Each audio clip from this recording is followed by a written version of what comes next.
Continuamos con el estudio del libro de Shemot. Ahora vamos con la lectura, la sección número 2 del libro de Shemot, la cual se llama Vaera.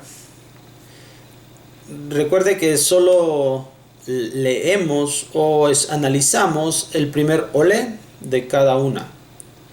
Entonces la parashá es Vaera. El tema: liberando esclavos. La nación de Israel surge en el seno del exilio y el sufrimiento. Desde entonces da tumbos entre una y otra condición. Aún así, lucha por conservar su identidad y por volver a casa. Escucha, Israel. 3 buenas enseñanzas se pueden recoger de esta sección de estudio. En primer lugar, Hakadosh Baruj Hu menciona una breve reseña de la relación que ha sostenido con los patriarcas, ante quienes ha actuado como El Shaddai. Y sobre esa condición se estableció el pacto entre ambas partes. El Zohar menciona: Dios dijo a Moshe, antes que la Shejiná se hubiera desposado, yo aparecía a los Abot, a los patriarcas, como El Shaddai. Y ellos no podían hablar conmigo directamente, sino a través de mi hija, la Shejiná. Y tú fuiste el primero a quien yo hablé cara a cara, y ahora te atreves en mi presencia a hablar a mi hija de tal manera. Esto está en referencia, en relación con lo que ocurre con la comunicación que se da entre los patriarcas y Hashem, y que ahora va a tener una diferencia con respecto de Hashem y de Moshe Rabenu. Entonces, si los patriarcas respetaron a la Shejiná y nunca hablaron cara a cara con Hakadosh Baruj Hu, o sea, tuvieron respeto por la Shejiná, número 1, y número 2, no necesitaron mayor nivel de comunicación con Hakadosh Baruj Hu para obedecer las cosas que Hashem les hacía conocer y les ordenaba. Esta expresión de reprimenda a Moshe es para no menospreciar el valor de los patriarcas, quienes no necesitaron de una mayor manifestación de la divinidad para actuar en obediencia a Kadosh Baruj Hu. Continúa el Zohar. Moshe, por otra parte, dejó la casa que está abajo y tomó la casa que está arriba. Jacob experimentó la manifestación divina como El Shaddai, pero Elohim no habló con él en el más elevado grado que designa a Kadosh Baruj Hu. Y así concluye el Zohar. Y yo aparecí a Abraham, a Isaac y a Jacob. La letra Vav en relación con Jacob, simboliza, según Rab Hia, la superioridad de la manifestación divina a Jacob como superior sobre la que fue otorgada a los otros dos. El suyo es el grado unificador, armonizador, sin embargo, no fue digno de usarlo como lo hizo Moshe. Bueno, esto es en Kabbalah, la cuestión de la derecha, la izquierda y finalmente el equilibrio. La derecha Abraham, la izquierda Isaac y luego el equilibrio fue Jacob. Pero aún así, en esta situación, no tuvo las facultades que desarrolló finalmente Moshe Rabenu. Por eso a Moshe Rabenu se le va a presentar a Kadosh Baruj Hu cara a cara. Esto es con respecto de la primera enseñanza. Ahora aprendemos muy bien. Si nuestros patriarcas respetaron a la revelación que tuvieron, demostró su eficiencia en cuanto a su emuná, en cuanto a su fe, su eficacia, porque no necesitaron de una extraordinaria revelación para que ellos vivieran en obediencia. El caso de Moshe fue una gran revelación y entonces él va a vivir en obediencia. Esta es la primera enseñanza. La segunda enseñanza: inicialmente los patriarcas Abot ya peregrinaban e incluso ya habitaban en la tierra que Hakadosh Baruj Hu les había prometido, pero ahora se encuentran gimiendo en la tierra de Mitzrayim. Esto hizo recordar a Hakadosh Baruj Hu el pacto y se dispone a tomar 4 acciones para con el pueblo: sacar, liberar, redimir y tomar al pueblo de Israel. Luego entonces será y sabrán que Él es Elohim. Y entonces los conducirá a la tierra que prometió a los patriarcas. Precisamente en relación con esta forma de comunicación que los patriarcas tenían con Akadosh Baruj Hu como El Shaddai, ellos actuaron con tremenda convicción y les permitió que fuera de acuerdo a sus méritos, de acuerdo a los méritos, porque Hashem se relaciona con ellos de acuerdo a como El Shaddai les promete grandes cosas, y ellos, sin poder ver cumplidas las cosas, aún así las realizaban. Esto demostró su gran emuná, su gran fe, y al haber 3 hombres encadenados en esta gran fe, eso permitió que Akadosh Baruj Hu prometiera para toda su descendencia también cumplirles en todo lo que les había prometido. Y aquí ha llegado el momento en que el pueblo de Israel se encuentra en Mitzrayim bajo sufrimiento. Ya ha llegado el momento, ya sin el mérito propio de los Bene Israel, sino en el mérito de los Abot, de los patriarcas, es que Hashem ahora va a poder cumplir con estas palabras.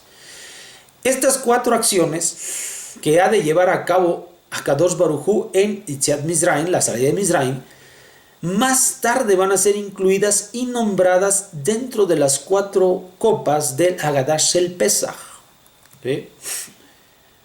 El Zohar menciona: por lo cual di a los Bene Israel, yo soy el Señor y os sacaré debajo de las caras de Mizraim.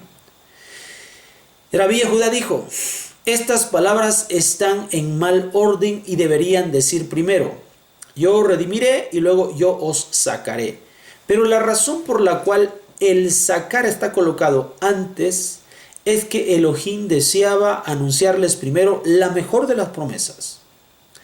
A esto observó Rabbi Yossi, que la mayor promesa de todas no viene acaso como última, es decir, yo os tomaré para mí como un pueblo y yo seré para vosotros un Dios.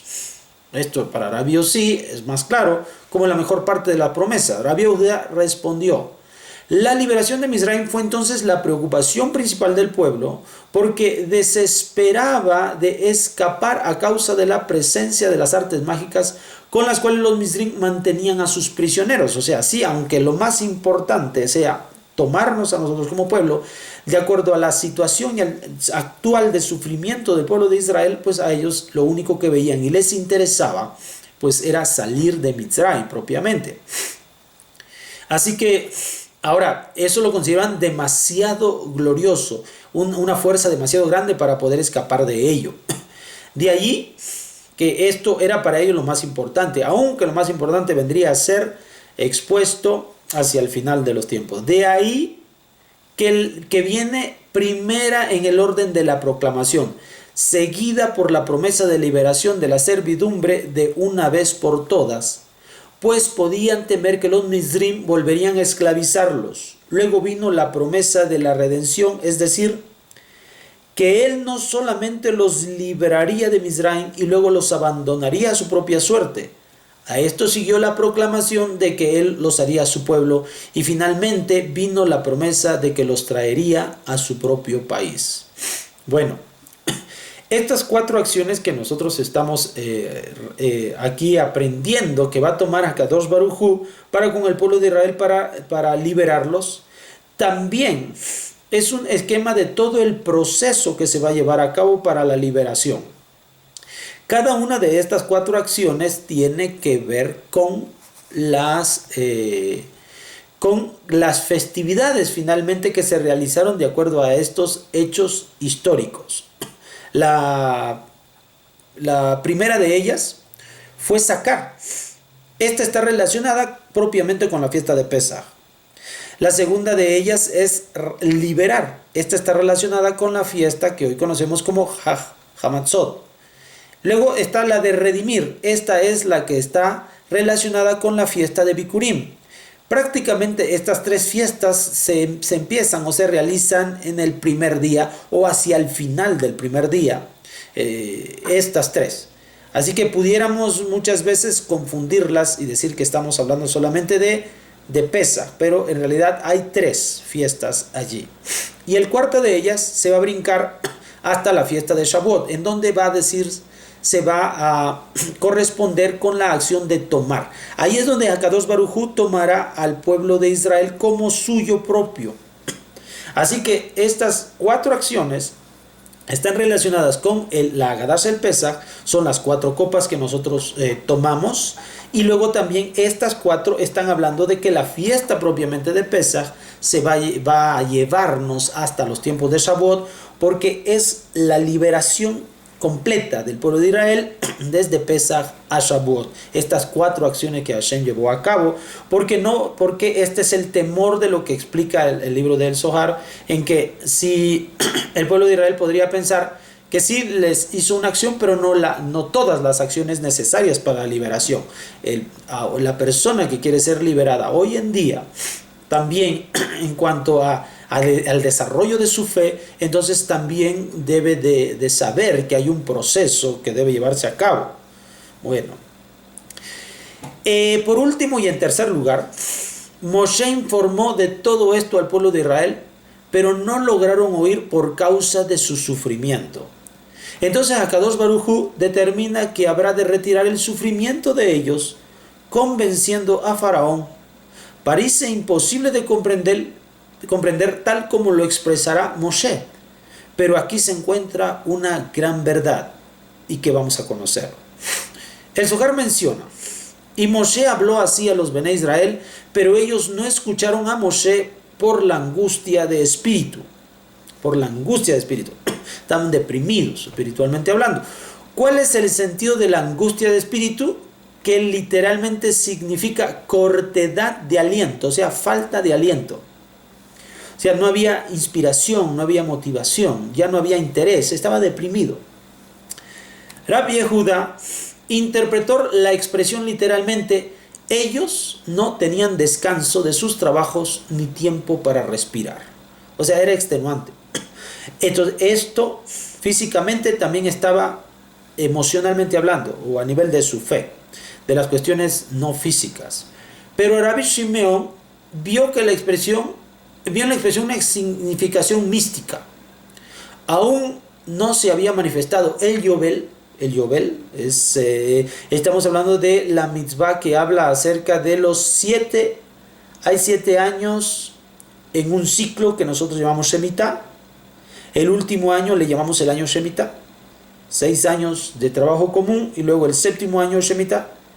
Y tenemos 7 ciclos del año Shemitah o Shemitot, y al siguiente año es Yobel. Entonces, ese tiempo es un tiempo que se conoce metafóricamente, habla de la libertad, de la liberación. Entonces, a esto es a lo que se va Rabbi Shimon cuando habla acerca del significado místico. El Yobel significa la morada de la libertad, para darles reposo espiritual y el último espíritu, Malhut. O sea, ellos están faltos de aliento. Ellos han perdido toda esperanza por la liberación. Aún no eran capaces de ejercer sus funciones, y así hubo angustia de este espíritu. Todavía esto, ¿cómo podían ellos hablar y recibir palabras acerca de la liberación cuando estaban en un contexto pleno de esclavitud? Así que el hecho de que Moshe les llevara estas palabras, por la angustia de espíritu, por la falta de aliento, por la desesperanza, por la libertad, no podían oírlos. Este tema de la libertad es amplio y profundo. Llegado el momento será analizado dentro de la materia que nosotros tenemos en este mismo canal, pero que está dentro del segmento de la Kabbalah. Mientras tanto, se puede mencionar una cierta paradoja en la siguiente decisión de Hashem al ordenar a Moshe que ahora vaya a Faraón para solicitar la libertad del pueblo de Israel. Moshe reacciona a la orden, pues parece lógico que aquellos a quienes les favorece el mensaje hacen caso omiso de él. ¿Cómo podría ser que aquel a quien el mensaje perjudica puede oír el mensaje? Pero si se analiza desde otro ángulo, es Faraón quien tiene el poder para cambiar las cosas. y con ello las circunstancias en las que se encuentran los Bene Israel, quienes a causa de los duros trabajos impuestos por el faraón, su espíritu ha decaído y no pueden oír el mensaje. Es decir, es el duro trabajo que Faraón ha impuesto sobre los Bene Israel que impide que estos oigan el mensaje. Ese estado de esclavitud en el que se encuentran les impide ver la libertad. Están cansados, están extenuados, por lo tanto no pueden oír. Parece ser que Hashem hace por cambiar las cosas, el entorno de los Bene Israel, y entonces al cambiar el entorno va a cambiar su mente, va a cambiar su forma de pensar. Al oír el mensaje podrá tener una oportunidad. Esta es una gran verdad para ser puesta en práctica por todos en la actualidad. La fuerza del entorno para llevar a la sociedad a donde se proponga. Es el entorno el que nos permite oír. Si nosotros estamos en un entorno incorrecto, va a impedir que oigamos aun cuando el mensaje sea bueno y benéfico para nosotros. Pero si estamos en el entorno inapropiado, aun cuando tengamos el mensaje de frente, no vamos a poder captarlo. ¿Ya? Estas tres enseñanzas afianzan la posición de los Bene Israel hoy en día. Estas tres. El valor de los patriarcas. Ahora sabemos por qué nosotros tenemos tanto valor y aprecio por nuestros patriarcas. Porque no necesitaron una revelación mayor para poder estar actuando en obediencia. Número 1. Número 2. El Seder de Pesaj. La importancia que tiene el poder llevarlo a cabo en las costumbres dictadas en la Agadá de Pesaj. Estas 4 copas. Y por supuesto llevar esto de la recepción de Pesaj hasta Shavuot, poniendo en práctica todas las partes de las fiestas, interés en ello. Y por último, reconocer la fuerza de la comunidad, pues en ellas está el potencial para que cada uno de sus miembros, de sus individuos, puedan reaccionar a lo que es correcto.